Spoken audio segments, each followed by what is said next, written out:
So far we talked about 4 algorithms about sorting. It was insertion sort, it was bubble sort, it was merge sort, and it was quicksort.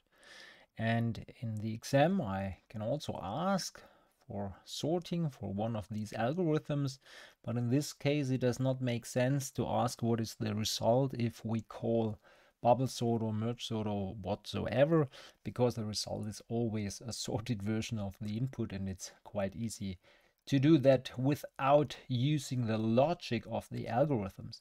So I want to see if you really understood the proceeding of the algorithms, and the question is, how should you note that? And I want to give you an example, and then I want to make clear by that example what it may look like. Let's say we sort 5, 3, 6, 1, 8.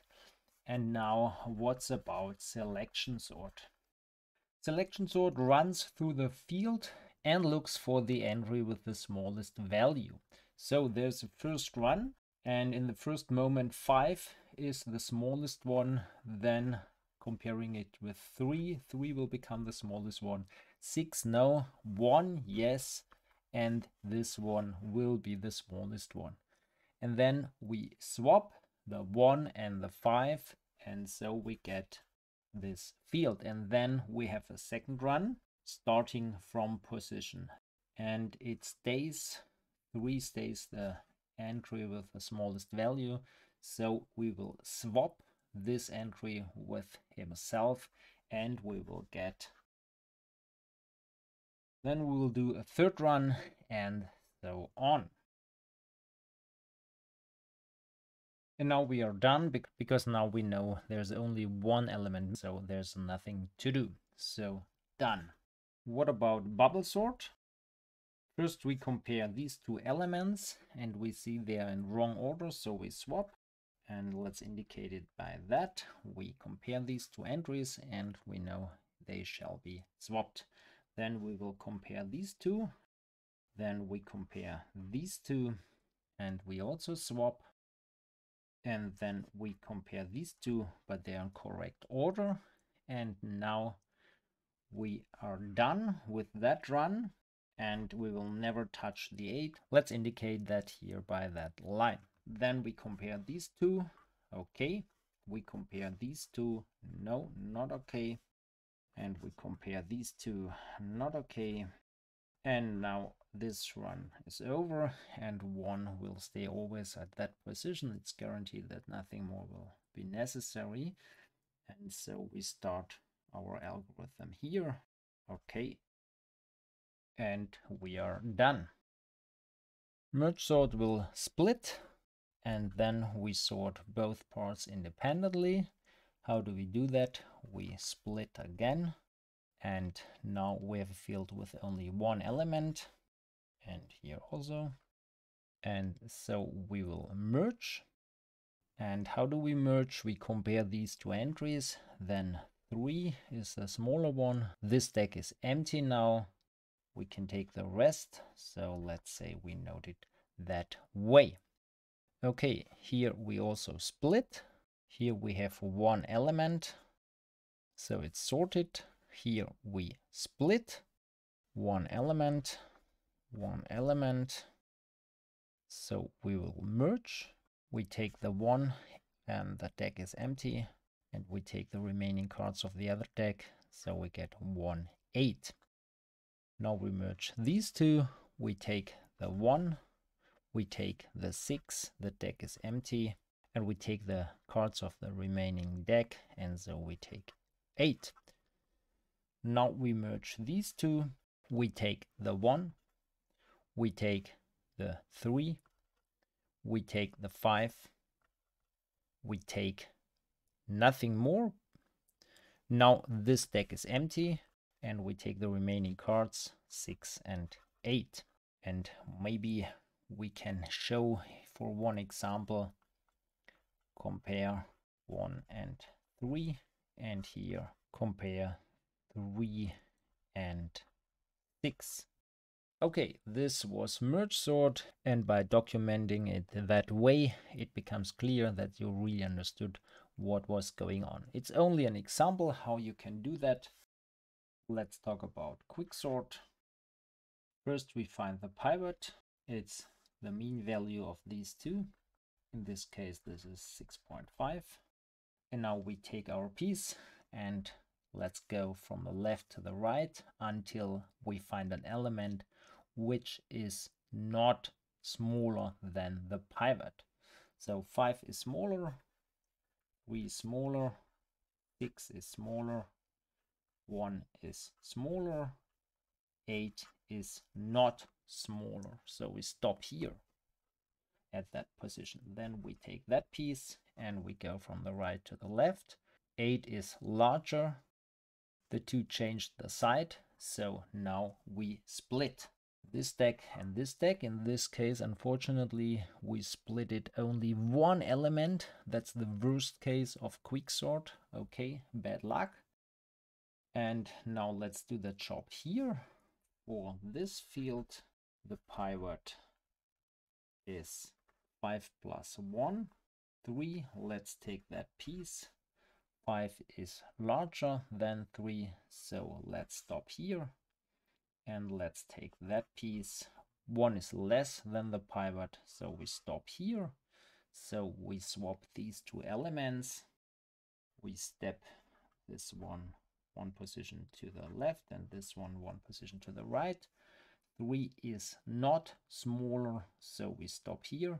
Let's take the 5. 5 is okay. 6 is okay. 3 is okay. It's more or equal. Then let's step one position to that. Now they changed the side, and so we split. Unfortunately, again, we have only one element on the left hand side and the remaining elements on the right hand side. That's the worst case. So here one element and we have that. And now we take that. That's okay. Again, the worst case, only one element is splitted away. And now we have a sorted version. We have the 1 from here, we have the 3 from here, we have the 5, 6 from here, and we have the 8 from here. So this does not look very nice because there were so many splits, but unfortunately for that array things are as they are. Bad luck in that case. Okay. That's how you can note that on the paper, and so it becomes really clear that you really understood the concept. Okay, let's have a look in my script. Here I do the comparison of the algorithms, how do they perform. And you can do analysis and count the number, how often are there two elements to be compared, and then you get n-1 plus n-2 plus n-3 and so on.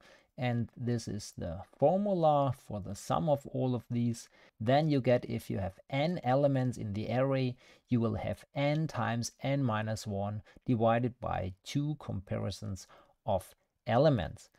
And that is n squared divided by 2. And that means if n is a large number, n squared is a very large number. And this shows that the intuitive algorithms, selection sort and insertion sort, both will have a very long runtime if the field is a large field.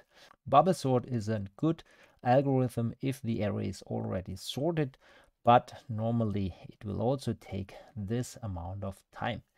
And merge sort, if you analyze, is n times logarithm of n, and logarithm of n is a very small number. So instead of n times m, you will have only n times logarithm of n, and that means it will be much, much faster, and quicksort is also of that time. To really find out that, you have to do a lot of analysis, and I don't want to include that in my lecture because the analysis needs another 30 minutes, and instead of that we will do some examples here in the script. But instead of reading that, I will show you in more detail. Here I prepared the following. I will have a counter, and he will count how many comparisons will take place. And on top, I will stop the time with tick and talk. Tick means press the stopwatch starting, and talk means press the stopwatch stopping, and then show the time on the screen. And so I will have the counter. I will call selection sort for an array of length 16, 32, 64, and so on. And then we will see how many comparisons took place, and we will see the time. And then we will do the same for bubble sort, for merge sort, and for quick sort. And what did I do in the algorithms? Here I inserted this line, so we have the global variable count, and we can increase this counter always if we do this comparison. And then we will find out this number. The same for bubble sort. Here is the comparison, here is the step of the counter, here is the comparison, and here is the step of the counter. Here merge sort, the counter. Here, if we do that comparison, we step that counter. And for quick sort, here we have this comparison. We will step the counter, but this while loop will become false in the end. So we need one more step. And here the same. Here's the comparison. Here we step the counter, and one more stepping the counter for the last comparison where while is not true, and we will not run into that line. And so we can run that code, and we can see the result here. So this is the result. Let's see what happened. Starting with an array consisting of 16 entries, we have this time using selection sort, we have this time using bubble sort, we have this time using merge sort, and we have this time using quick sort. We see quick sort is the fastest. No, it's not. In this case, the selection sort is faster. That is strange, okay, but it's true. And doubling the elements, what is intuitive? Intuitive is that having more elements in the array, you need more time. That is true. Compare that number, and respectively compare that number and that number. So the time we need always increased, but strange but true, this time did not increase using merge sort. That is really, really strange. Maybe, and also the same for quick sort. That may have to do because we use tick and talk, and maybe something in parallel was on the computer. So don't give that too much weight. It's an effect. Using TikTok does not care about all the other processes running on the computer. So okay, but time consumption will increase, increasing the number of elements. That is very intuitive. But what is also intuitive? Doubling the elements means doubling the time. And that is not true. It is kind of true seeing these examples, but let's have a look here. Compare these two times. It's fourfold. So it's the n squared. So doubling the elements 4 times the time consumption. Also here, doubling the elements 4 times more time. And here, for merge sort, only more or less double the time. Using quick sort, more or less only doubling the time. And we say the same effect here, 4 times. And here also 4 times. And here only 2 times. And here only 2 times. And quick sort is the fastest of them. Here all the information about the number of comparisons here. This is the number of comparisons using bubble sort, using merge sort, and using quick sort. And you see quick sort needs more comparisons because the field is not always perfectly halved, but time consumption is less because there were not so many swaps. So I hope that helped, and on top we can see that figure.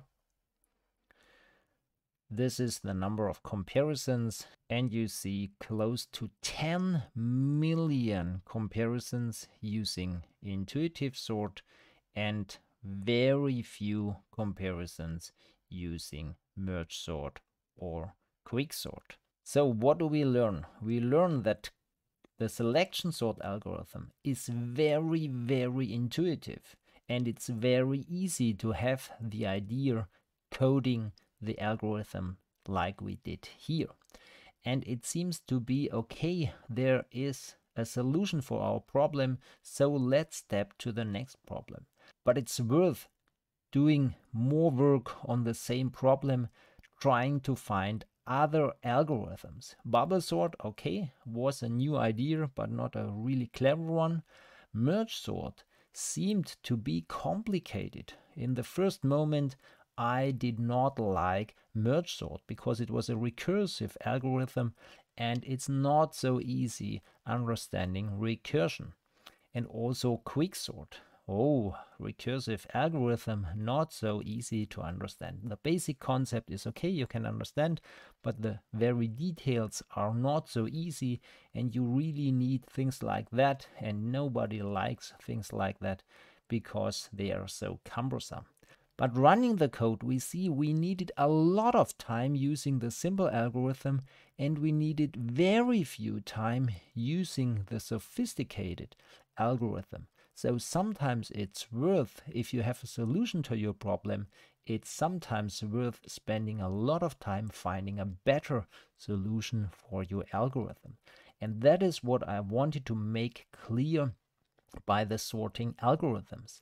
Sorting is something you can really easy understand. It's very clear what is to do. And we saw 4 concepts doing the job, and we saw they had very different time consumption. Very different. So you get a feeling that sometimes it's surprising. It's not clear if you program the algorithms and I ask you what will be the best one. It is not so easy to really know in advance what will happen. And that is the thought I want to implement in you. For me, that was very convincing. Sometimes it's worth finding a better algorithm, although we have an algorithm and it looks like the only one, it looks like the intuitive one, and it looks like that. And all the other ideas don't make sense. It's a waste of time. That's being a student, how you maybe think in the first moment, but it's worth thinking more. And that's what we will do. Having systems of linear equations, we will have an algorithm, and then we will have another idea which is completely different to the first one, and then we will program, and then we will compare which one is the better one. And so it's worth having more than one alternative to do the job. Please don't forget these sorting algorithms, because they are eye-opening. At least my eyes were opened when I studied these 4 alternatives.